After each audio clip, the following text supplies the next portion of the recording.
Hello and welcome to the Price Academy bite-sized history videos.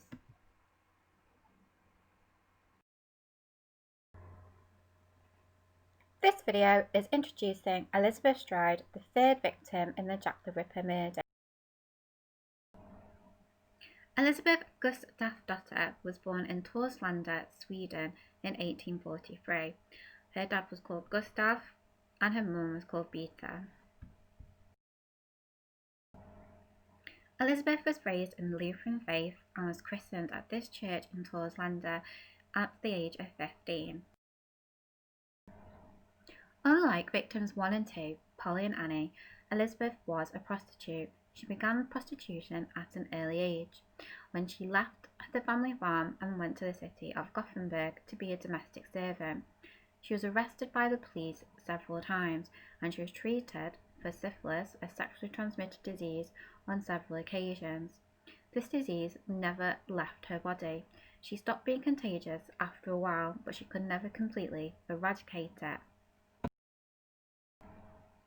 Somehow, Elizabeth is going to leave Sweden and arrive in England. She decided to use the money that she inherited from her mother's death, which was 65 krona, to travel over to London. While she was in London, she learnt how to speak English and also Yiddish. While she was in London, she also met a man called John Stride, who was from Sheerness in Kent.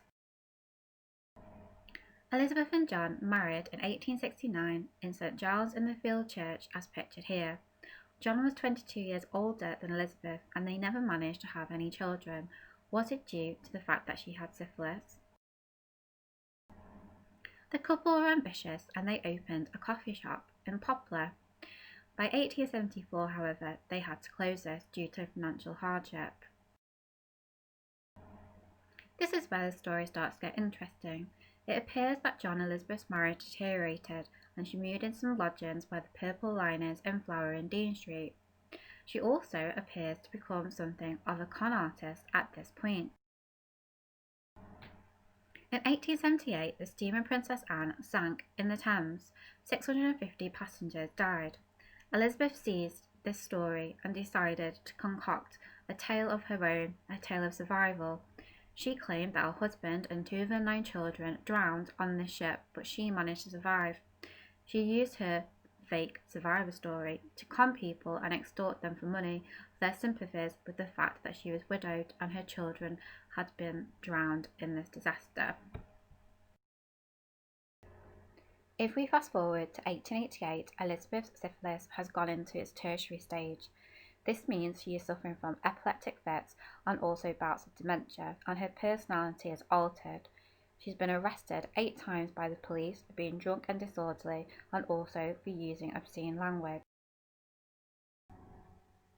Elizabeth is now sleeping in various lodging houses and is known to associate with a man called Michael Kidney. On the day prior to her murder, the 29th of September, Elizabeth had cleaned 2 rooms at her lodging house and been paid 6p. She left the lodging house wearing a black jacket, a skirt, and a posy or a red rose spray. She complemented her outfit with a black crepe bonnet. She was obviously dressed to impress. At 6:30 p.m, she visited the Queen's Head pub on Commercial Street, but she later returned alone to her lodgings, but obviously she must go back out. Eyewitnesses say that she was seen in the company of a short man with dark moustache wearing a morning suit and a bowler hat. This was approximately at 11 p.m. close to Berner Street, pictured here. A second eyewitness said they saw Elizabeth kiss a man wearing a peaked cap, black coat and dark trousers, also on Berner Street at 11:45. At 12:35, P.C. William Smith saw Elizabeth in the company of a man in a hard felt hat, also on Berner Street. The fourth witness saw Elizabeth with her back against a wall, talking to a man between 12:35 and 12:45. She was overheard saying, "No, not tonight." Could this have been her associate, Michael Kidney, or could it have been Jack the Ripper? Elizabeth's body was discovered at 1 a.m. on Sunday the 30th of September next to Dutfield Yard adjacent to Berner Street. Elizabeth, like the other 2 victims, had had her throat slashed. Now this is the night where there is 2 murders that happen at the same time, and it's believed that Jack the Ripper, or whoever was murdering Elizabeth, got disturbed. If we look at Elizabeth's death certificate, you can see that she's a similar age to the first 2 victims at 45 years old. She is also a widow, just like Annie.